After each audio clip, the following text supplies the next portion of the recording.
Hello my dear student, welcome back to my channel. দেখো, তোমাদের যেমনটি আমি পোস্ট করেছিলাম যে আজকে তোমাদের বিকেল 5টার সময় তোমাদের ভিডিও দিয়ে দেবো, ঠিক সেই সময়টা তোমাদের চলে এসেছে। তোমাদের জন্য ভিডিও করছি। দেখো, অনেকের রিকোয়েস্ট, অনেকের কমেন্ট, স্যার 3Dটা করান। বিশ্বাস করো, আমার প্রত্যেকটা ভিডিওতে এত কমেন্ট পেয়েছি যে স্যার 3Dটা করান, আপনি আমাদের সিলেবাস সামনে পরীক্ষা শেষ করুন। তো 3D করালে আমার সিলেবাস প্রায় শেষ হয়ে যাবে। আমি সমস্ত ভিডিও তোমাদের দিয়েছি চ্যানেলে। তো তোমরা জানো, যেমনটি যারা আমার রেগুলার ভিডিও দেখো, যারা আমার ভিডিওর জন্য ওয়েট করছো, অনেক রিকোয়েস্ট করছো, প্রচুর রিকোয়েস্ট, স্যার 3D করান, তাহলে সিলেবাস আপনার শেষ হয়ে যাবে। আমরা আপনার প্রত্যেকটা ভিডিও দেখেছি, তাদেরকে অনেক অনেক ধন্যবাদ। যারা আমার চ্যানেলে নতুন, তোমরাও আমার চ্যানেলে ভিডিওগুলো দেখো। আমি চ্যালেঞ্জ করছি, আমি যত সহজ করে ম্যাথ করাই, যত ইজি ভাবে ম্যাথ করে, প্রত্যেকটা চ্যাপ্টার ম্যাথ দেওয়া আছে, প্লাস প্রত্যেকটা চ্যাপ্টার সাজেশন দেওয়া আছে। মানে প্রত্যেকটা চ্যাপ্টার থেকে একদম একদম ইম্পর্টেন্ট অঙ্কগুলো দাগিয়ে দিয়েছি, সাজেশন দেওয়া আছে, প্লাস উদাহরণের অঙ্কগুলো সাজেশন দেওয়া আছে। তো যারা নতুন, তারা প্লিজ একবার আমার চ্যানেলে ভিজিট করো, গিয়ে দেখো প্রত্যেকটা চ্যাপ্টার সাজেশন প্লাস অঙ্ক করে দেওয়া আছে। ঠিক আছে, যারা রেগুলার দেখো তাদের জন্য অনেক ধন্যবাদ। যারা নতুন, তারা প্লিজ আমার চ্যানেলের সঙ্গে থাকবে, সাবস্ক্রাইব করে নাও নতুন ভিডিও পাওয়ার জন্য। ঠিক আছে, চলো আজকে আমরা 3D তোমাদেরকে বোঝাবো। দেখো, যেহেতু পরীক্ষার মাত্র কয়েকটা দিন বাকি আছে, কয়েকটা দিন মানে এক মাসও বাকি নেই, তাহলে তোমাদের এই 3D ডিটেলসে না বোঝাম, টু দ্য পয়েন্ট তোমাদের কনসেপ্ট প্লাস অঙ্ক করিয়ে দেবো। ঠিক আছে, আর আমি চ্যালেঞ্জ করছি 3D আজকে ক্লাস করার পর তোমাদের কোনো কনফিউশন থাকবে না।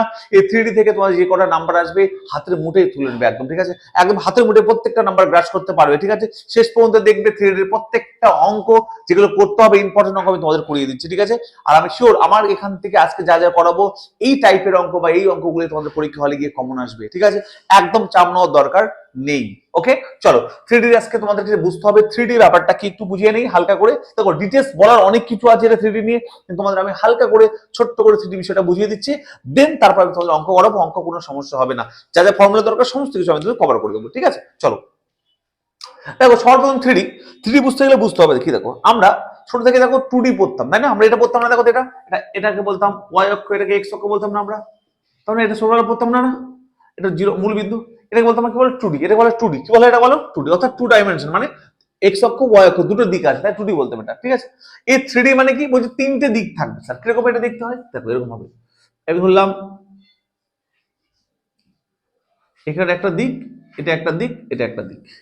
ওকে, এটাকে বললাম আমি এক্স অক্ষ, এটা বললাম ওয়াই অক্ষ, এটা বললাম জেড অক্ষ, এটা বললাম অরিজিন। তো তিনটে দিক পেলাম কেন বলতে, আচ্ছা এটা বাঁকা হলো একটু না, হতেই পারে, বোর্ডে লেখা বুঝতে পারলে একটু স্লিপ করতে পারে, এটা জেড। তো দেখো, আমি এটাকে অরিজিন মেনে দেখো তিনটে অক্ষর চালাম না, কিছু না, এটা দুটো দিক ছিল, তাই 2D। এটা তিনটে দিক আছে, দেখো এক্স অক্ষ ওয়াই অক্ষ যেটা কোথায়, এটা বলে 3D। বাস, এটা হচ্ছে ডিফারেন্স দুটোর মধ্যে। ওকে, তো এটা সম্পর্কে আমরা জানতাম। আচ্ছা বলো, এই 2D এর মধ্যে কোনো একটা বিন্দু স্থানাঙ্ক কি হতো বলো? দুটো করে থাকতো না, দেখো দুটো করে পথ থাকতো না। আমি বললাম এর বিন্দু হচ্ছে 2,3, একটা বিন্দু, এখানে একটা বিন্দু আছে 2,3। ওকে, হতে পারতো 2,3। তো বলো 2,3 একটা বিন্দু যখন এখানে বললাম আমি, তা বলো স্যার এই 2,3 বিন্দু দুটো করে পথ ছিল না? মানে এক্স, এটা যে এক্স অক্ষের জন্য, এটা ওয়াই অক্ষের জন্য না, দুটো পথ না? তাহলে এখানে কোনো একটা বিন্দু স্থানাঙ্ক তিনটি করে পথ থাকবে, কারণ তিনটে দিক আছে, এক্স অক্ষের জন্য, ওয়াই অক্ষের জন্য, জেড অক্ষের জন্য। লাইক এক্সাম্পল আমি বললাম কি বলো, 2,3,-7, এটা হতে পারে একটা পয়েন্ট। এটা একটা পয়েন্ট। দেখো তিনটি করে পথ থাকবে 3D জন্য, এটা ডিফারেন্স 2D আর 3D এর মধ্যে। ঠিক আছে, দুটো দিকটাই দুটো করে পথ থাকতো কোন স্থানাঙ্ক বিন্দুর, তিনটে দিকটাই কোন স্থানাঙ্ক হলো তিনটে করে পথ থাকবে, এটা কিন্তু জানতে হবে তোমাদের। ওকে, তো 2D 3D এর মধ্যে ডিটেইলস আমি তোমাদের পড়াচ্ছি, শোনো ভালো করে, শুনবে, একটু বোঝার চেষ্টা করবে। ঠিক আছে, চল তাহলে স্যার বললাম কি, এটা একটা 3D। ওকে, 3D এর মধ্যে এটা তিনটে দিক আছে 3D। ওকে, এবার দেখো মাথায় রাখতে হবে যে এই 3D এর মধ্যে, এই 3 ডাইমেনশনের মধ্যে আমি বললাম যে এটা এক্স অক্ষ, এই এক্স অক্ষ এইটুকু দূরত্ব, সেন্টার থেকে এইটুকু দূরত্ব, এক্স অক্ষের উপরে একটা বিন্দু আছে। কি আছে বলো? এক্স অক্ষের উপরে একটা বিন্দু আছে। বলছে সেন্টার থেকে এই বিন্দুটার দূরত্ব যদি এ হয়, এবং এই যে এক্স অক্ষের উপর আছে সেটা, তারা বলতে পারবে এক্স অক্ষের উপর কোনো বিন্দু স্থানাঙ্ক কি হতে পারে স্যার? আমি বললাম কি তিনটি করে অপশন, মানে পথ থাকবে, তাই না? কারণ 3 ডাইমেনশন। তাহলে যেহেতু এক্স অক্ষের উপর আছে, তাহলে এক্স এর মানটা থাকবে, বাকিগুলো 0 0 থাকবে। এটা জানতে হবে তোমাদের, যে এক্স অক্ষের উপর 3D এর মধ্যে এক্স অক্ষের উপর কোনো বিন্দু স্থানাঙ্ক কি হয় বলো? a,0,0 হয়। আচ্ছা আমি বললাম এইটুকু দূরত্ব হচ্ছে বি, ধরলাম আমি বি, ধরলাম এটুকু দূরত্ব বি। তাহলে ওয়াই অক্ষের মধ্যে কোনো স্থানাঙ্ক কি হয় বলো? বলছে যে ওয়াইটা থাকবে, বাকি দুটো 0 থাকবে, বলে বোঝা গেল? আবার এইটুকু ধরলাম আমি দূরত্ব হচ্ছে কি বলো? সি। তাহলে এই বিন্দুটা ধরলাম আমি, এ বিন্দু ধরলাম আমি, এটা ধরলাম বি বিন্দু, সি বিন্দু। তাহলে সি বিন্দু স্থান কোথায় বলো? 0,0, সি হবে। কেন বলো? কারণ জেড কোথায়, জেড এর মানটা থাকবে, থার্ড মানটা থাকবে, বাকি 0 থাকবে। এটুকু কমন জিনিস তোমরা সবাই বুঝতে পেরেছো এবং জানো। ওকে, আচ্ছা এই 3D এর মধ্যে ডিফারেন্স কি আছে বলো? বলছে স্যার আমি আমি ধরে নাও আমি একটা পুরো ঘরের একটা কর্ণ, তোমাদের ভিডিওতে দেখাতে পারছি না, আমি বললাম ঘরের একটা কর্ণ যদি তুমি ধরো, আমি বললাম যে দেখো তো এইখান থেকে দেখো তো, আমি বললাম এই দিকটা দেখো, এই দিকটা দেখো তো, এটা এক্স অক্ষ, এটা ওয়াই অক্ষ না, তারপরে এই দিকটা একটা প্লেন, একটা সমতল, এটা বলছে এটা এক্স অক্ষ, এটা ওয়াই অক্ষ, এই দিকটা একটা সমতল না স্যার? বলছে এই যে সমতল, এই সমতলটার নাম কি? এর নাম হচ্ছে কি বলো?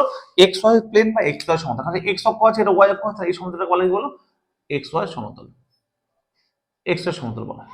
বোঝা গেল কি বলা হয়? এক্স ওয়াই সমতল। কারণ এক্স অক্ষ ওয়াই অক্ষ এদিকে সমতলটা এক্স ওয়াই সমতল বলা হয়। দেখো তো ওয়াই জেড, তাহলে বলে ওয়াই জেড সমতল বলা হয় এটাকে।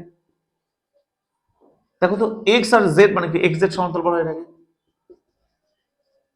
ক্লিয়ার হলো? বোঝা গেল? এবার স্যার দেখো এই যে ওয়াই জেড সমতলে কোনো একটা বিন্দু স্থানাঙ্ক কি হতে পারে বলো? বলছে ওয়াই জেড সমতলে কোনো একটা বিন্দু স্থানাঙ্ক কি হয় বলো তো? বলছে ওয়াই আর জেড থাক, ওয়াই আর এক্স আর ওয়াই, সরি এক্স ওয়াই সমতল, মানে এক্স আর ওয়াই এর মানটা থাকবে কি হবে? জেড 0 হয়ে যাবে, মানে এই দুটো মান থাকবে। বোঝা গেল? বোঝা গেল? বোঝা গেল? আচ্ছা এই ওয়াই জেড কি হয় বলো তো স্যার? এক্স তো নেই, তাহলে এক্স 0 থাকবে, বাকি দুটো মান থাকবে। আবার দেখো এক্স জেড সমতলে কি হবে বলো তো? ওয়াই নেই, তাই ওয়াই 0 হবে, বাকি দুটো মান থাকবে।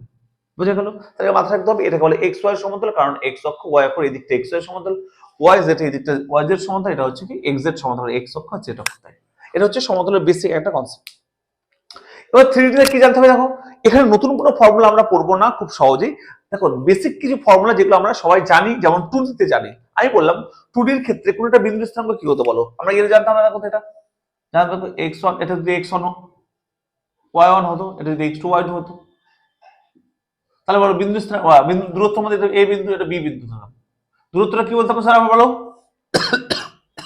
x1 মাইনাস x2 তার হোল স্কয়ার না, plus y1 minus y2 whole square না। দেখো দূরত্ব সূত্র জানতাম কিনা বলো? এটা আমরা জানতাম কিনা বলো? এটা জানতাম না, এটা 2D তে জানতাম। স্যার 3D হলে কি হতো বলো স্যার? যদি 3D হতো তাহলে কি হতো? এটা তিনটে পদ থাকতো স্যার, একটা জেডন থাকতো, এখানে এখানে কি হতো বলো? জেডন থাকতো না এখানে, তাহলে কি হতো স্যার? এখানে প্লাস হতো কি বলো? জেড1 মাইনাস জেড2 তার হোল স্কয়ার। বুঝা গেল? এটা কিন্তু কমন জিনিস না, জেড যুক্ত হতে জেডের সঙ্গে একটা টার্ম যুক্ত হয়ে গেল, তাই না? দেখো তো এই দুটো জানতাম, সেম ভাবে আরেকটা একই সিকোয়েন্সে একটা জেডের টার্ম যুক্ত হয়ে গেল। এটা কিন্তু আমাদের বেসিক জিনিস। যেমন কোনো একটা বিন্দুর মধ্যবিন্দু স্থানাঙ্ক কি জানতাম বলো? x1 বাই x2 বাই 2, ওখানে x1 plus x2 by 2, y1 plus y2 by 2, z1 plus z2 by 2 হবে। বুঝা গেল? এগুলো কিন্তু কমন জিনিস, এগুলো কিন্তু মাথায় রাখতে হবে আমাদের, বুঝলে? এগুলো কিন্তু অঙ্ক আসবে। এইটুকু ক্লিয়ার হলো সবার? এবার জানতে হবে এই 3D এর মধ্যে কোনো একটা সরলরেখার ইকুয়েশন। ভালো করে শুনবে। এবার আমি কিন্তু তোমাদের কোশ্চেনের মানে বেসিক ফর্মুলাতে ঢুকে যাবো, ঠিক আছে? মাথায় রাখতে হবে, হ্যাঁ। যেটুকু বলছি তোমাদের প্রমাণ দরকার নেই, শুধুমাত্র ছোট ছোট বেসিক ফর্মুলাগুলোকে মাথায় রাখলে অঙ্ক কিন্তু হয়ে যাবে। বললাম এই 3D এর মধ্যে কোনো একটা সরলরেখার ইকুয়েশন ভেরি ভেরি ইম্পর্টেন্ট। আমি কি বললাম বলো? এই 3D ডাইমেনশনের মধ্যে 3D এর মধ্যে কোনো একটা সরলরেখার ইকুয়েশন কি লিখবো? 3D এর মধ্যে, যেটা পরে কোশ্চেন কিন্তু আসবে, হ্যাঁ, মধ্যে কোন একটি সরলরেখার ইকুয়েশন, সরলরেখার সমীকরণ ওকে। এই 3D এর মধ্যে কার মধ্যে বলো? এই 3D এর মধ্যে আছে কোনো একটা সরলরেখার সমীকরণ কি হবে? ভেরি ইম্পর্টেন্ট, এটা ভেরি ভেরি ইম্পর্টেন্ট, ওকে। চলো 3D এর মধ্যে আছে এমন একটা সরলরেখা, কোথায় 3D এর মধ্যে আছে? তাহলে 3D এর মধ্যে কোনো একটা সরলরেখার ইকুয়েশন কি হতে পারে? তো চলো ভালো করে শুনবে স্যার। ধরলাম এখানে একটা সরলরেখা আমি দিতে পারি না, এরকম একটা সরলরেখা, দেখো তো আমি বললাম এটা একটা সরলরেখা, 3D এর মধ্যে একটা সরলরেখা আছে, তাহলে এর ইকুয়েশন কি হবে? 3D এর মধ্যে আছে, তাহলে কোনো সরলরেখার ইকুয়েশন দেখো দুই রকম হতে পারে। কি কি হবে আমি রিপিট করছি আবার। 3D এর মধ্যে থাকবে এমন কোনো সরলরেখার ইকুয়েশন দুই রকম হতে পারে। কত রকম হতে পারে বলো?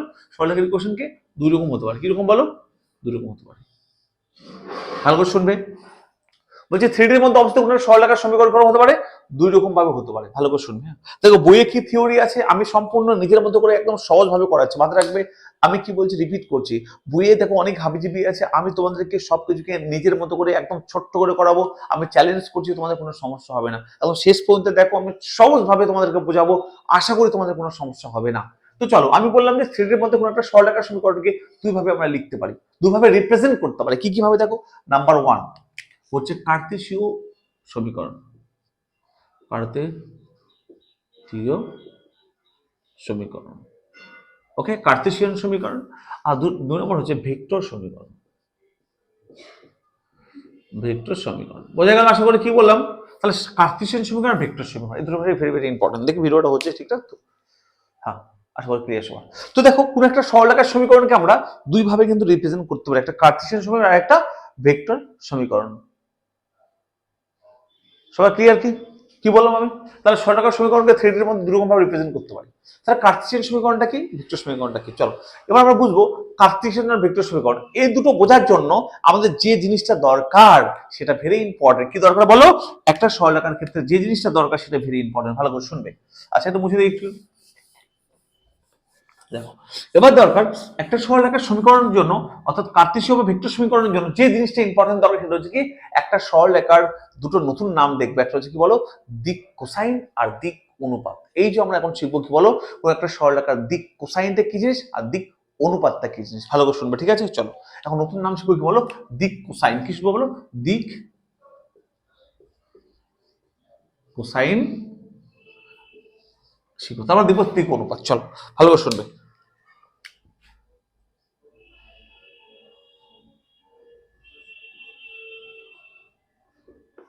দেখো এটা এক্স অক্ষ, এটা ওয়াই অক্ষ, এটা জেড অক্ষ।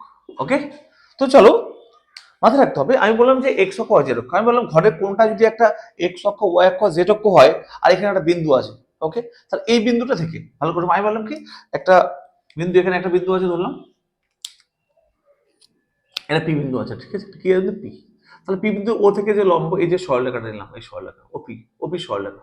তাহলে পি বিন্দু, এই পি বিন্দু, এই পি বিন্দু কোথায় আছে বলো তো? পি বিন্দু ধরে নাও একটা ঘরের কোনটা যদি মূল বিন্দু হয় আর তিনটে দিক যদি ঘরের ধারগুলো, হ্যাঁ, যদি একটা একটা অক্ষ হয়, এক্স অক্ষ ওয়াই অক্ষ জেড অক্ষ, মানে উপরের ধারটা এক্স অক্ষ, এদিকে একটা ওয়াই অক্ষ, এদিকে একটা জেড অক্ষ হয়, তাহলে এখানে একটা বিন্দু আছে। তাহলে এখান থেকে এই বিন্দুটা দেখো, এই বিন্দুর কোথায় আছে না, তিনটে অক্ষ থেকে দূরত্বের মধ্যে আছে, ঠিক আছে? এইখানে কিন্তু এক্স ওয়াই প্লেনের মধ্যে নেই, এই যে এক্স, এই বিন্দুটা কিন্তু এক্স ওয়াই প্লেনের মধ্যে নেই, এরকম এরকম একটা জায়গা আছে ধরে নাও। তা থ্রিডি বলতে তার এরকম করে দেখাতে পারবো না, এরকম একটা লাইন, ওপি লাইনটা এরকম হলো, এই ওপি লাইনটা এরকম দেখাচ্ছে কিন্তু মনে হচ্ছে এক্স ওয়াই প্লেনের মধ্যে আছে, তা না, এরকম ভাবে আছে বিভিন্ন লাইনটা, কোথায় এরকম ভাবে আছে, ঠিক আছে? বোঝা গেল যে থ্রিডির ছবি আঁকা এতটা সহজ ব্যাপার না, থ্রিডির ছবি আমরা সহজে আঁকতে পারি না, ঠিক আছে? চলো ভালো করে শুনবে। আমি বললাম যে এই যে ওপি লাইনটা, এই ওপি কোন একটা লাইন, যে লাইনটা কোথায় থ্রিডির মধ্যে আছে না, তাই না? এবার আমি বললাম যে এই ওপি লাইন, ওপি লাইনটি, ওপি লাইনটি এক্স অক্ষের সঙ্গে যে কোণ করে থাকবে অ্যান্টি ক্লকওয়াইজ। আমি রিপিট করছি, এই ওপি লাইনটি ভালো করে শুনবে, এই ওপি লাইনটি থ্রিডির মধ্যে আছে, এই ওপি লাইনটি এই এক্স অক্ষের সঙ্গে অ্যান্টি ক্লকওয়াইজ যে কোণ করবে, আমি ধরলাম আলফা কোণ করলো, কি কোণ বলো? আলফা কোণ করলো। যে কোণ করবে, যে কোণ করবে তার কসের মানকে, তার কসের মানকে, তার মানে কোসাইন কস আলফা হয়ে যাবে না ওটা, তার কসের মান মানে কস আলফা হয়ে যাবে না? তাহলে কস আলফাকে বলি আমরা, সরি, তার কসের মানকে মানে কস আলফাকে বলি আমরা এই ও এক্স, এই ও এক্স লাইনের কি বলো? ডিরেকশন কোসাইন, বা ও এক্স লাইন বরাবর ডিরেকশন কোসাইন। আমি আবার রিপিট করছি, আমি বলছি যে এই ওপি লাইনটি এক্স অক্ষের সঙ্গে যে কোণ করবে, যে আলফা কোণ করেছে তার কোসাইনের মানকে বা কসের মানকে মানে কস আলফাকে বলি আমরা এই ওপি লাইনের এক্স অক্ষ বরাবর ডিরেকশন কোসাইন। রিপিট করছি আমি, এই ওপি লাইনের এক্স অক্ষ বরাবর ডিরেকশন কোসাইন। আমার কথা মাথায় ঢুকলো? ওকে, আবার বলছি এই ওপি লাইনটি, ওপি লাইনটি ওয়াই অক্ষের সঙ্গে, আচ্ছা এটা এক্স, এটা ওয়াই নাম দিলাম, হ্যাঁ সুবিধা হবে একটু, তো ওয়াই নাম দিলাম আমি, এটা নাম জেড। ওকে, আমি বললাম এই ওপি লাইনটি ওয়াই অক্ষের সঙ্গে যে কোণ করবে, লাইক এটা ধরলাম ওয়াই অক্ষের সঙ্গে অ্যান্টি ক্লকওয়াইজ যে কোণ করবে, ধরলাম আমি করলো কি বলো, বিটা কোণ করলো। তাহলে ওপি লাইনটি ওয়াই অক্ষের সঙ্গে যে কোণ করবে অ্যান্টি ক্লকওয়াইজ তার কোসাইন বা কসের মানকে আমরা বলি কি বলো, ওই ওপি লাইনটির ওয়াই অক্ষ বরাবর কি বলো, দিক কোসাইন বা ডিরেকশন কোসাইন, এটা হবে cos gamma, cos beta, cos beta. বোঝা গেল কি? আমি রিপিট করছি, এই ওপি লাইনটি যেহেতু ওয়াই অক্ষের সঙ্গে গামা বিটা কোণ উৎপন্ন করেছে, তাহলে এই কস বিটা তার কোসাইন, কোসের মানকে মানে অ্যাঙ্গেলের কোসেন বা কোসাইনের মানকে এই ওপি লাইনের ওয়াই অক্ষ বরাবর বলি আমরা দিক কোসাইন। কারণ ডাউট আছে? আচ্ছা, আবার বলছি যে ওপি লাইনটি জেড অক্ষের সঙ্গে অ্যান্টি ক্লকওয়াইজ যে কোণ তৈরি করবে, কি কলেজ বলো? অ্যান্টি ক্লকওয়াইজ যে কোণ তৈরি করবে, তার এটা গামা কোণ করেছে, কি কোণ বলো? গামা কোণ করেছে। ওকে, তাহলে যদি গামা কোণ করে তাহলে তার কোসাইনের মানকে বা কসের মানকে বলি আমরা এই ওপি লাইনের জেড অক্ষ বরাবর দিক কোসাইন, এটা কি হবে? কস গামা হবে। কারণ ডাউট আছে? কারণ ডাউট আছে? ও মারামারি করার জায়গা পায় না আর। এই বা আমারও ঘরের পাশে এসে মারামারি করছে। জলটা কোথায় গেল দেখি তো একটু, ঠান্ডার সময় তো জল দিতেও ভয় লাগছে।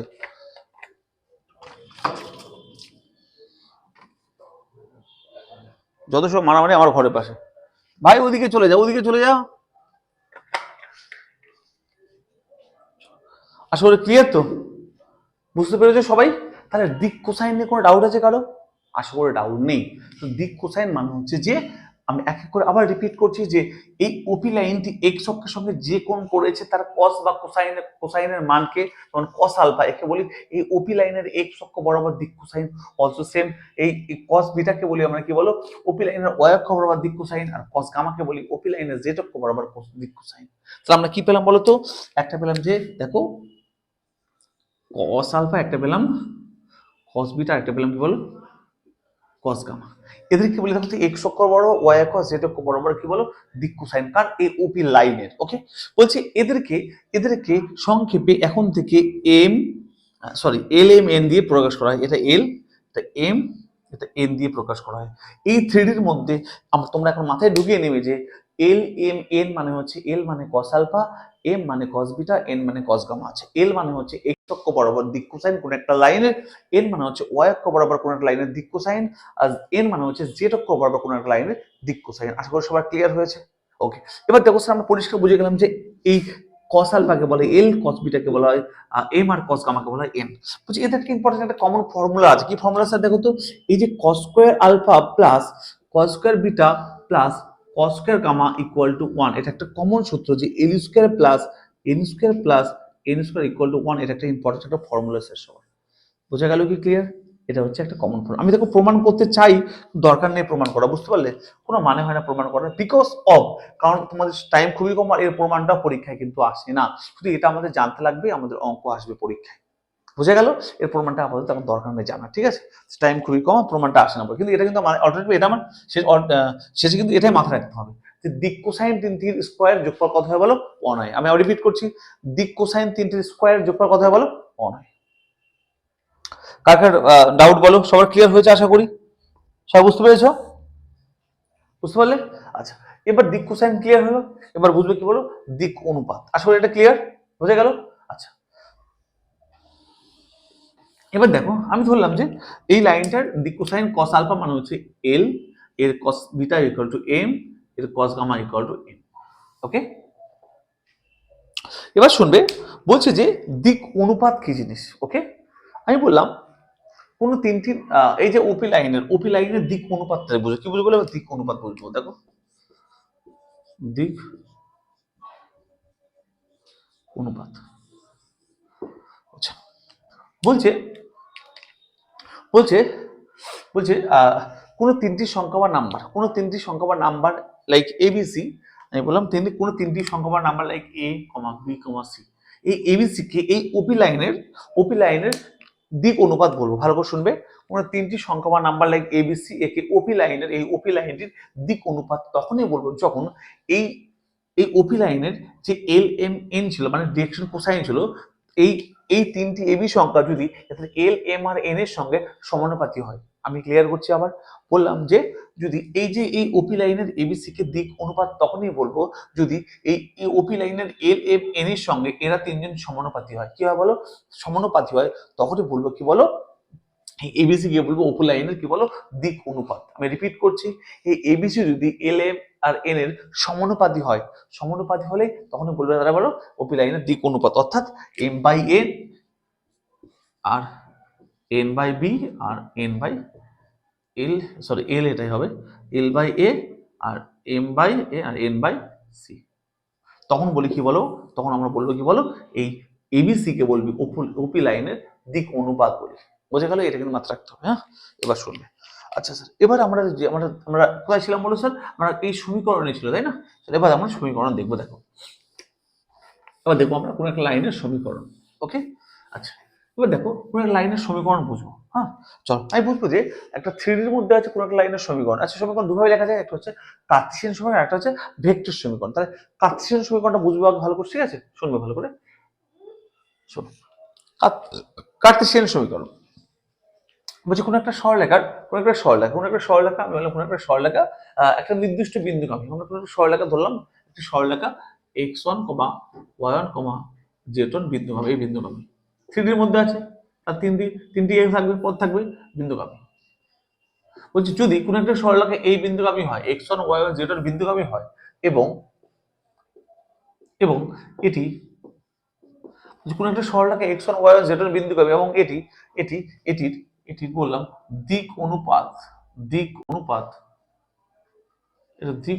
বলছে এই সরলরেখাটির দিক অনুপাত যদি এটা হয় a, b, c হয়, ভালো করে শুনবে, দিক অনুপাত যদি a, b, c হয়, ভালো করে শুনবে কিন্তু, হ্যাঁ, a, b, c হয়, বলছি কোনো একটা সরলরেখা যদি এত বিন্দুগামী হয় এবং সেই সরলরেখাটির দিক অনুপাত যদি a, b, c হয়, মানে x অক্ষ বরাবর a, y অক্ষ বরাবর z, b আর z অক্ষ বরাবর c দিক অনুপাত, তাহলে সেই সরলরেখার সমীকরণটা হবে ইন কার্টেসিয়ান ফর্ম। কি হবে দেখো, ইন কার্টেসিয়ান ফর্মে সরলরেখাটা হবে, অনুপাত হবে, দেখো ভালো করে শুনবে, x minus x1 by a, অর্থাৎ x মাইনাস x1 মানে হচ্ছে বিন্দুগামী x অক্ষ, মানে x অক্ষের যেটা, বাই a মানে হচ্ছে x অক্ষ বরাবর যে দিক অনুপাত, ইকুয়াল টু হবে y মাইনাস y1, y মানে y অক্ষ বরাবর যে বিন্দুটা ছিল, বাই y অক্ষ বরাবর দিক অনুপাত b, equal to z minus z1 by c।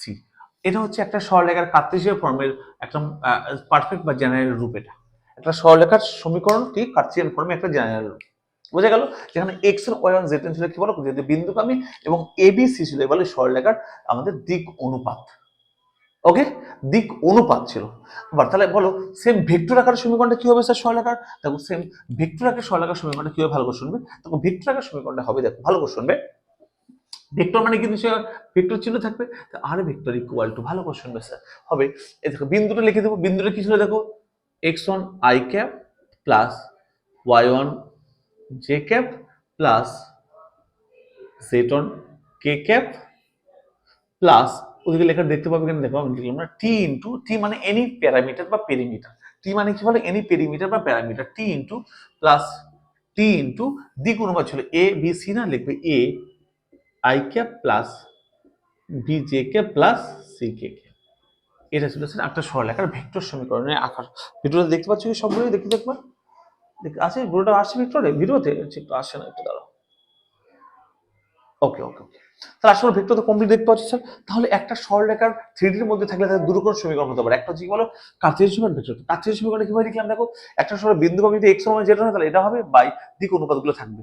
আর অথচ ভেক্টর সমীকরণে কি হবে, এই সেম ভাবে লিখবো যে কি বলো, আগে বিন্দুগুলো হবে উপরে, এই প্রথমে বিন্দুগুলো হবে প্লাস টি এনি পেরিমিটার বা প্যারামিটার, তার সঙ্গে দেখো এই দিক অনুপাতগুলো i j k দিয়ে থাকবে। এটা একটা সরলরেখার দু রকমের সমীকরণ লিখতে পারি স্যার। ওকে, এবার মাথায় রাখবে এই যে 3D সরলরেখা 3D এর মধ্যে এর 5টা পার্ট আছে।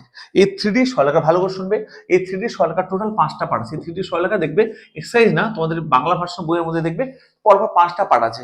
5টা পার্টের মধ্যে পার্ট 1 তোমাদের কিছু কোশ্চেন আছে, কিছু ফর্মুলা আছে, পার্ট 2 কিছু সূত্র, কিছু কোশ্চেন ফর্মুলা, পার্ট 3 কিছু কোশ্চেন সূত্র ফর্মুলা, পার্ট 4 কিছু কোশ্চেন সূত্র ফর্মুলা, পার্ট 5 সেম আছে ফর্মুলা।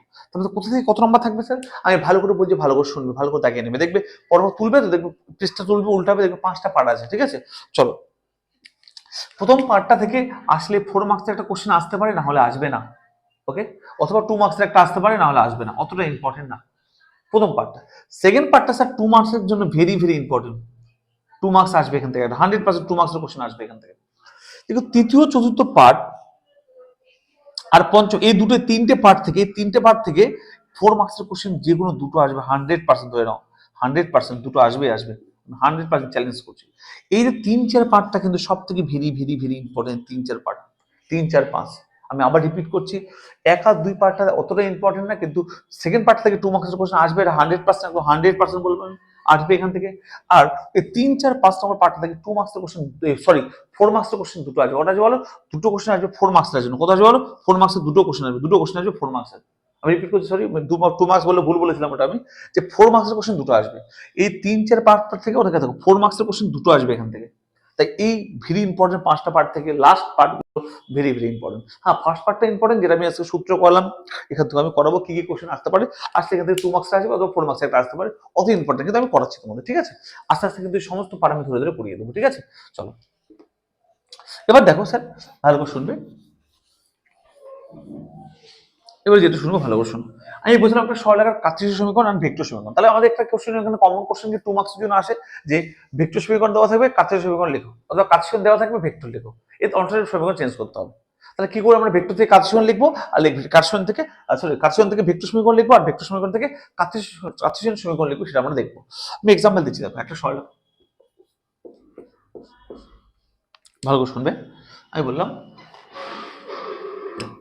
একটা সরলরেখার সমীকরণ দেওয়া আছে কার্টেসিয়ান ফর্ম। কি দেওয়া আছে বলো? কার্টেসিয়ান ফর্মে দেওয়া আছে এরকম, দেখো লেখা আছে এরকম থাকে যে x plus 1 by 3 equal to y by 7 equal to z minus 4 এটা দেওয়া আছে। ওকে, তাহলে এই সমীকরণ দেখে মনে হচ্ছে স্যার কার্টেসিয়ান ফর্মে লেখা আছে, কিন্তু এই সমীকরণটাকে এনিহাও এই আকারে লেখার চেষ্টা করবে। এনিহাও এই আকারে যদি লিখতে পারি তাহলে আমরা একটা অনেক দূর এগিয়ে যাবো। তাহলে এই সমীকরণকে কার্টেসিয়ান ফর্মে দেখে বোঝা যাচ্ছে, কিন্তু এটা কি করবো বলো?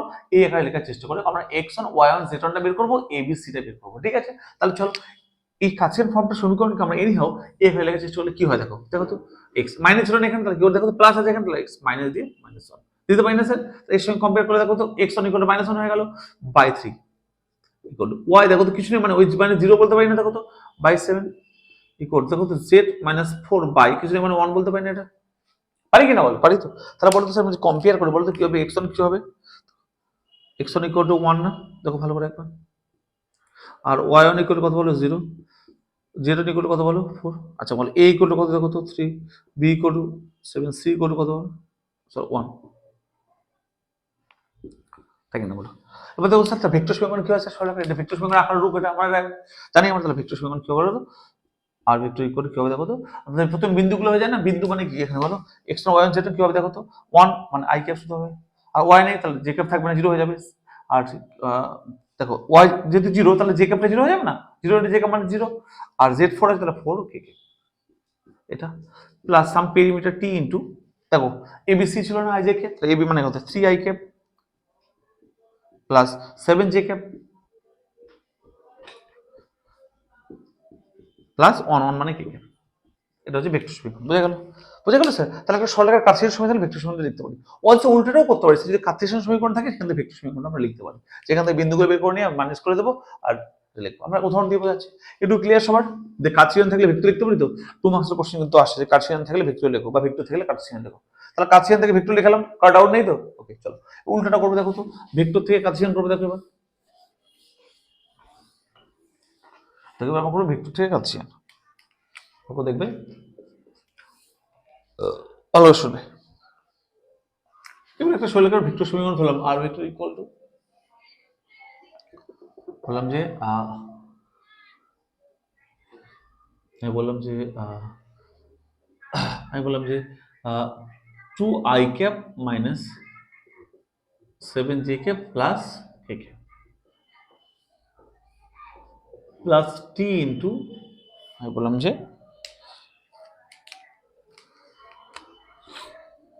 9 I cap minus 2 J cap plus 3 K cap. Okay, তাহলে ভেক্টর কাছে ভেক্টর সমীকরণ দেওয়া আছে, বুঝতে পারছো? তার কাছে সমীকরণ যেন আমরা কম্পেয়ার করবো এর সঙ্গে, দেখো এটা কম্পেয়ার করে বলবো। বলো x1 কত বলতে পারে বলো? x1 ইকুয়াল টু দেখো 2। y1 কত বলো? y1 হচ্ছে দেখো তো -7, তাই না?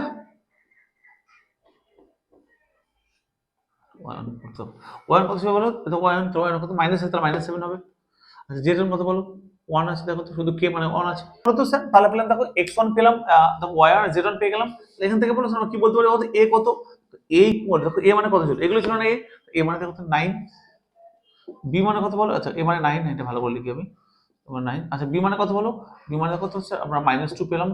সি মানে কত বলো? 3 পেলাম। কারণ ডাউট আছে কোথাও নেই। তাহলে স্যার আমাদের সমীকরণ এইভাবে আকারে লিখেছিলাম না? দেখো দেখো তাহলে কি কার্টেসিয়ান সমীকরণ কি হবে দেখো তো? x - x1 x1 মানে 2 বাই কত হবে দেখো a মানে 9 equal to y minus y1 y1 মানে কত? -7 তাহলে +7 হয়ে যাবে। বাই কত হবে দেখো -2 equal to z minus z z মানে কত? -1 বাই c মানে কত? 3। তাই এটা হচ্ছে ভেক্টর সমীকরণ, কার্টেসিয়ান সমীকরণ। তাহলে স্যার দেখো ভেক্টর থেকে আমরা কার্টেসিয়ান করতে পারলাম। আর কার্টেসিয়ান থেকে ভেক্টর, এখান থেকে 2 মার্কস কিন্তু আসবে। তোমাদের ফার্স্ট পার্টে অঙ্ক যখন করবে না, আমি তোমাদের অঙ্ক করাচ্ছি না, কনসেপ্ট বুঝেই আমি এখানে বিষয়টা ক্লিয়ার করাচ্ছি, কিন্তু যখন অঙ্ক যখন করবো আমরা ফার্স্ট পার্ট অর্থাৎ 3D প্রথম পার্টটা, তখন দেখবে এই অঙ্কগুলো মানে কোশ্চেনে আছে যে ভেক্টর থেকে কার্টেসিয়ান আপনার ভেক্টরগুলো তোমরা করে নিতে পারবে। ওকে, যা আসেন। ওকে, এবার দেখো স্যার একটা কথা ভালো করে শুনবে, একটু বলতে চাইছি। দেখো এটা হলো তো, দেখো কোনো একটা সরলরেখার কার্টেসিয়ান সমীকরণ থেকে কি বলতে পারি জানো, ভালো করে শুনবে, আমি বলে দিই। এখানে এই সমীকরণটা নিলাম, কার্টেসিয়ান সমীকরণ, আমি বলবো x minus x1 by a equal to y minus y1 by b equal to z minus z1 by c। আমি বললাম, ভালো করে শুনবে, আমি বললাম একটা সরলরেখার কি সমীকরণ বলো, একটা কার্টেসিয়ান সমীকরণ। আমি ভালো করে শুনবে, আমি বললাম যে, ভালো করে শুনবে, আমি বললাম যে এই সরলরেখার মধ্যে, এই সরলরেখার মধ্যে এমন একটি বিন্দু স্থানাঙ্ক বের করো যে বিন্দুটা কি বলতো, যে কোনো একটা আরবিট্রারি বিন্দু বের করো। দেখো এই সরলরেখার মধ্যে একটা তো বিন্দু তো আছেই, x1 y1 যেটা তো আছে, এটা বাদ দিয়ে বলছি অপর একটা বিন্দু বের করো এই সরলরেখার উপর আছে। ভালো করে শুনবে, বলো এই সরলরেখার উপর একটা বিন্দু বের করো যে বিন্দুটা এই সরলরেখার উপর অবস্থান করছে। তাহলে দেখো মাথায় রাখবে, কোন এই যে কোনো সরলরেখার উপর একটা বিন্দু যদি বের করতে বলে, হচ্ছে 3D এর মধ্যে আছে আমরা একটা সরলরেখার উপর একটা বিন্দু স্থানাঙ্ক যদি বের করতে বলে, আমরা তো জানি এই বিন্দুটা হবে, দেখো x1 y1 যেটা আছে, দেখো x1 y1 যেটা বিন্দু না, এই বিন্দুটা বাদ দিয়ে অপর একটা বিন্দু যে বিন্দুটা এই সরলরেখার উপর অবস্থান করছে, আমরা সহজে কি বলে জানো, যদি বের করতে বলে, মাথা রাখবে, এখন থেকে মাথায় ঢুকিয়ে নেবে যে কোনো সরলরেখা যখন 3D এর মধ্যে থাকবে, তার উপর একটা বিন্দু মানে সরলরেখার উপর অবস্থান করছে একটা বিন্দু স্থানাঙ্ক যদি বের করতে বলে, তাহলে সঙ্গে সঙ্গে কি বলো তো, এটা ইকুয়াল টু সরলরেখাটা, এটা ইকুয়াল টু কি ধরে বলো, আমরা এনি পেরিমিটার টি ধরে নেবো। কি বলবো, এনি পেরিমিটার টি ধরে নেবো, একটু ক্লিয়ার। তারপরে কি করছো, ধরি টি এনি পেরিমিটার। ওকে, কি করার জন্য করছি না বলো তো, যে সরলরেখার উপর যে কোনো বিন্দু স্থানাঙ্ক বের করার জন্য করছি। তাহলে কি স্যার বলতে পারে, দেখো এটা ইকুয়াল টু টি বলতে পারে, দেখো তো যে এটা ইকুয়াল টু টি বলতে পারে, এটা ইকুয়াল টু টি। স্যার এটা ইকুয়াল টু টি হয়ে যায়, তারপর x এর মান কত হবে, দেখো তো একবার x ইকুয়াল টু কত হবে, দেখো তো a t, দেখো না হলো a t, দেখো তো মাইনাস x1 টা ওদিকে প্লাস x1 হয়ে যাবে না, দেখো তো তাই x1 এর মান এটা পাবো কিনা বলো, পাবো কিনা বলো, তাই পাবো কিনা বলো। আবার এখান থেকে বলো স্যার, এখানে এটা এটা আবার এটা ইকুয়াল টু টি বলতে পারি না, দেখো তো একবার এটা ইকুয়াল টু টি বলতে পারি না, তাহলে এটা ইকুয়াল টু টি হলে দেখো তো b গুণ হয়ে যাবে, তাহলে হবে y ইকুয়াল, দেখো তো bt, y1 টা ওদিকে প্লাস y1 হয়ে যাবে, প্লাস y1 হয়ে যাবে। আবার দেখো স্যার এটা ইকুয়াল টু টি করো, কি হবে দেখো তো z ইকুয়াল টু, দেখো তো ct, আর মাইনাস z1 ওদিকে প্লাস z1 হয়ে যাবে না।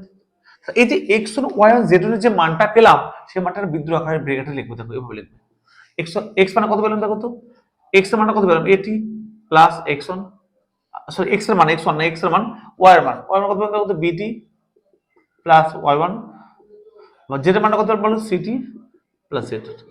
এই যে তিনটি বিন্দু পেলাম, এই তিনটি বিন্দু, এই যে তিনটি পদ পেলাম, একটা বিন্দু স্থানাঙ্ক পেলাম, এই যে বিন্দুটা এটা কমা এটা কমা এটা, এই বিন্দুটা হচ্ছে যে এই সরলরেখার উপর কোনো একটা বিন্দুর স্থানাঙ্ক, যে সরলরেখাটি 3D এর মধ্যে অবস্থান করছে। এটা দিয়ে আমরা স্যার প্রচুর অঙ্ক করবো, 5টা পার্টের মধ্যে এটা কিন্তু সবথেকে একটা ভাইটাল ব্যাপার, এটা কিন্তু আমাদের প্রচুর কাজে লাগবে। যে বলবে যে এই সরলরেখার উপর একটা বিন্দু স্থানাঙ্ক বের করতে, তখন বলে এটি টি ধরে নেবে, এভাবে বের করবো, যেখান থেকে x এর মানটা কি হবে, কমা এটা, y এর মানটা এখানে হবে, যেটা মানটা এটা হবে, তাহলে এই তিনটি দিয়ে একটা বিন্দু পেলাম না, আর স্থানাঙ্ক পেলাম একটা বিন্দুর, এটাই হচ্ছে একটা সরলরেখার উপর একটা বিন্দু স্থানাঙ্ক, মানে এই সরলরেখার উপর একটা বিন্দু হচ্ছে এটা। কোশ্চেন কিন্তু এখান থেকে কিন্তু পরীক্ষা আসবে, বুঝে গেল, বুঝে গেল, এটা কিন্তু ইম্পর্টেন্ট জিনিস। এবার দেখো স্যার তোমাদের বইটা বের করো, বই বের করে দেখো একটা অঙ্ক তোমাদের দেখবো, মানে প্রথম পার্ট থেকে 3D এর প্রথম পার্ট দেখো, পেজ নাম্বার 70, পেজ নাম্বার 70 এর মধ্যে প্রথম পার্ট আছে, পেজ নাম্বার 70 টা খোলো একবার, পেজ নাম্বার 70 বা 70 খোলো, ওখানে প্রথম পার্টটা দেখতে পাচ্ছি, দেখো প্রথম পার্ট দেখতে পাচ্ছ না, এই দেখো 70 নম্বর পেজে উদাহরণ 8 বলে একটা অঙ্ক আছে, ভেরি ভেরি ইম্পর্টেন্ট অঙ্কটা আমি বুঝিয়ে দিচ্ছি, তোমরা করতে পারবে। দেখো পেজ নাম্বার 70 উদাহরণ 8 অঙ্কটা দেখো, হ্যাঁ দেখো ভালো করে শুনবে, পেজ নাম্বার 70 দেখো, এই 70 নম্বর পেজে উদাহরণ 8 বলে একটা অঙ্ক আছে, দেখো ভালো করে দেখবে, উদাহরণ 8 বলে একটা অঙ্ক আছে, ভালো করে অঙ্কটা বুঝবে, কনসেপ্টটা ক্লিয়ার করবে, ঠিক আছে। উদাহরণ 8 দেখো, ভেরি ভেরি ইম্পর্টেন্ট, পরীক্ষায় বহুবার আসছে, তোমাদের 4 নম্বরে যদি অঙ্ক আসে তাহলে এই অঙ্কটা পরীক্ষা আসবে, সেটা মাথায় রাখবে না। যদি 4 নম্বর কোশ্চেন আসে এই প্রথম পার্ট থেকে, এটা পার্ট মানে 3D এর প্রথম পার্ট থেকে অঙ্কটা হচ্ছে, ঠিক আছে।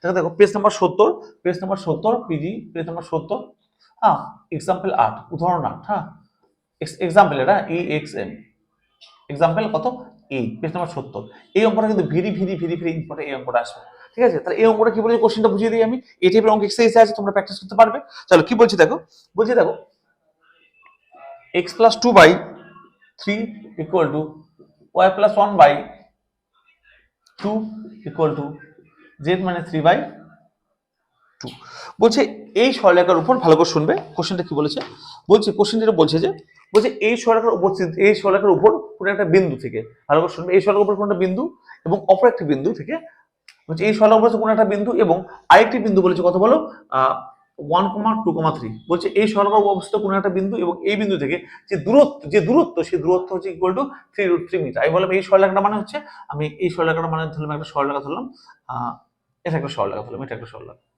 এই সরলরেখা 3 এর মধ্যে আছে, এবি একটা সরলরেখা, ভালো করে শুনবে। এবি সরলরেখা 3 এর মধ্যে আছে, এই সরলরেখা ইকুয়েশন এটা, এর ইকুয়েশন হচ্ছে এটা, এই সরলরেখাটা কথা বললাম, ঠিক আছে? এই সরলরেখাটা হচ্ছে এটা, ধরুন 3 এর মধ্যে আছে। এই সরলরেখার উপর কোন একটা বিন্দু, ধরুন এই সরলরেখার কোন একটা বিন্দু আছে, এটা বিন্দু ধরুন, এটা একটা বিন্দু আছে সরলরেখার উপর।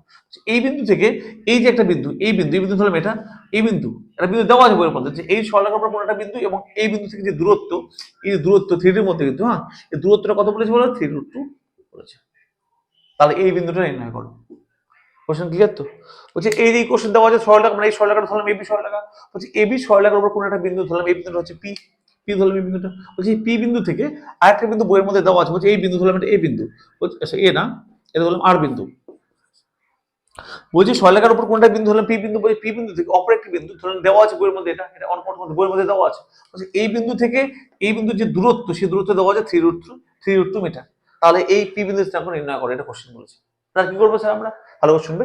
এই সরলরেখার উপর কোনটা বিন্দু পি বিন্দু, এটা কি করে ধরবো স্যার, আমরা ধরবো কি করবো, আমি একটু বুঝলাম না যে এই সরলরেখার উপর কোনটা বিন্দু, কি বুঝলাম বলো, যে এই সরলরেখার উপর কোনটা বিন্দু ধরার জন্য কি করবো, টি ধরে নেবো না, টি ধরবে কিনা বলো, যে এই সরলরেখার উপর কোনটা বিন্দু বের করার জন্য টি ধরে নেবো, এই সরলরেখার উপর কোনটা বিন্দু স্থানাঙ্ক বের করার জন্য কি বলে, টি ধরে নেবো না। টি ধরলে কি হবে, এক্স এর যে মানটা পাবো, এক্স এর মান কত হবে স্যার বলো তো, এক্স এর মান কত হবে, কত এক্স এর মান কত 3t -2, দেখো 3t -2 কমা এটা কত 2t -1, এটা পাবো দেখো তো 2t প্লাস 3 না, বোঝা গেল কি? বলছে এই যে বিন্দুটা পেলাম, এই বিন্দু দেখো তো, এই যে এখানে x মান y এর মান যেটা মান পেলাম না, ইকুয়াল টু টি ধরে, এটা ইকুয়াল টু টি, এটা ইকুয়াল টু টি, এটা ইকুয়াল টু টি ধরে x y যে মানটা পেলাম, x y z সেই মানটা বিন্দুটা, এই বিন্দুটা হচ্ছে এই বিন্দুটা, এই বিন্দু এটা, এই বিন্দু মানে এই বিন্দু, সরি পি বিন্দু এটা, পি বিন্দু, এই পি বিন্দুটা এটা।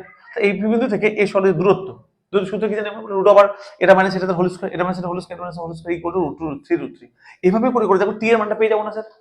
দেখো বলছে এই বিন্দুতে পেয়ে গেল মানে এটা, তাই না, এই পি বিন্দুতে পেয়ে গেল, পি বিন্দু মানে এটা, এই পি বিন্দুতে মানে এটা, এই বিন্দু মানে এটা, ক্লিয়ার? এখান থেকে এই বিন্দু দূরত্ব বের করতে পারবো না, রুট ওভার এটা মাইনাস এটা, এটা মাইনাস 1 হোল স্কয়ার প্লাস এটা মাইনাস এটা হোল স্কয়ার, এটা মাইনাস এটা হোল স্কয়ার না, এটা ইকুয়াল টু কত দেওয়া আছে, 3√2 দেওয়া আছে। এখান থেকে আমরা টি এর মান বের করবো, কি বের করবো, টি এর মান বের করবো। টি এর যে মানটা বের হবে সেই মানটা এখানে বসিয়ে দেবো, তাহলে বিন্দু স্থানাঙ্ক পেয়ে যাবো। বোঝা গেল কি? ক্লিয়ার হলো আমার কথাটা? বোঝা গেল কি? দেখো স্যার কঠিন একদমই না। এর উপর কোনো একটা বিন্দু হয়তো টি ধরে নেবো, টি দিয়ে আমরা বিন্দু বের করবো, সেই বিন্দু থেকে এই বিন্দু দূরত্ব, বিন্দুর দূরত্ব শুধু রুট ওভার দিয়ে একটু বলছিলাম, রুট ওভার দিয়ে এটা মাইনাস এটা x minus x whole square plus y minus y whole square z minus z whole square equal to দেওয়া আছে 3√2, তারপর সি স্কয়ার করে দিয়ে তারপর এখান থেকে আমরা টি এর মান বের করবো, টি এর যে মানটা বের হবে সেই মানটা এখানে বসিয়ে দেবো, তাহলে স্থানাঙ্ক পেয়ে যাবো। বোঝা গেল কি? এটাই আমাদের এই অঙ্কটা ছিল, আমাদের পার্ট 1, অর্থাৎ এই 3D পার্ট 1, আমাদের এর বাইরে কিছু নেই। যেমন তোমার 3D পার্ট 1 যদি বই অঙ্ক কিছু করতে চাও প্র্যাকটিস, আমি দেখিয়ে দিচ্ছি তোমাদেরকে। পেজ নাম্বার 70 বের করবে, 70 নম্বরের তোমাদের 70 নম্বর 2 নম্বর অঙ্কটা করবে, 2 নম্বর 5 নম্বরটা করবে, পরীক্ষা আসে, হ্যাঁ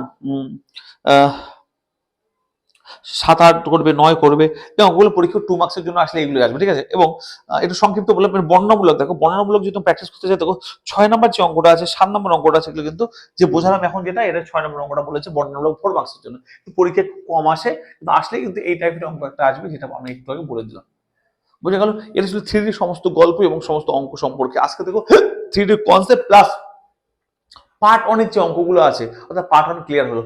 পার্ট 2 যখন বোঝাবো, পার্ট 2 একদম সহজ, পার্ট 2 পার্ট 3 পার্ট 4 পার্ট 5 কিন্তু ভেরি ভেরি ইম্পর্টেন্ট তোমাদেরকে যেহেতু তোমাদের পরীক্ষা খুব তাড়াতাড়ি। আমি আজকে তোমাদেরকে এই 3D সম্পর্কে একটু কথা বললাম, তোমাদেরকে পার্ট 1 এর নিয়ে কিছু কথা বললাম, এর পরে পার্ট 2 পার্ট 3 পার্ট 4 পার্ট 5 এই 4টে পার্ট মাত্র 2টো ভিডিওতে শেষ করবো। আমি টোটাল 3টে ভিডিও দেবো, আজকে একটা ভিডিও, যে ভিডিওতে আমি পার্ট 1 এবং তোমাদের কনসেপ্ট নিয়ে আলোচনা করলাম। এরপরে আজকে এই ভিডিওটা পাওয়ার পর কালকে সকালবেলা আরেকটা ভিডিও পাবো, যেখানে আমি পার্ট 2 পার্ট 3 নিয়ে ডিসকাস করবো, আর আরেকটা ভিডিও দেবো পার্ট 4 পার্ট 5। তার টোটাল 3টে ভিডিও আমি পরপর 3 দিনে তোমাদের দেবো। তোমরা আমার সঙ্গে থাকবে, যারা নতুন সাবস্ক্রাইব করে নাও এর জন্য, এবং তোমরা যারা নতুন তারা বলে দিই, প্রত্যেকটা ভিডিও দেওয়া আছে, সাজেশন দেওয়া আছে, তোমরা কভার করে নেবে, ঠিক আছে? প্লিজ ভালো লাগলে তোমরা আমাকে সাপোর্ট করে একটু শেয়ার করে দাও। জানো তোমরা আমার জন্য ওয়েট করে আছো, আমার ভিডিওর জন্য ওয়েট করে আছো, কবে স্যার ভিডিও দিবেন, এত কমেন্ট, প্লিজ আমাকে একটু তোমরা সাপোর্ট করো, তোমরা একটু আমার ভিডিওগুলো শেয়ার করে দিও বন্ধুদের সঙ্গে, ঠিক আছে? সবাইকে দেখার সুযোগ করে দাও।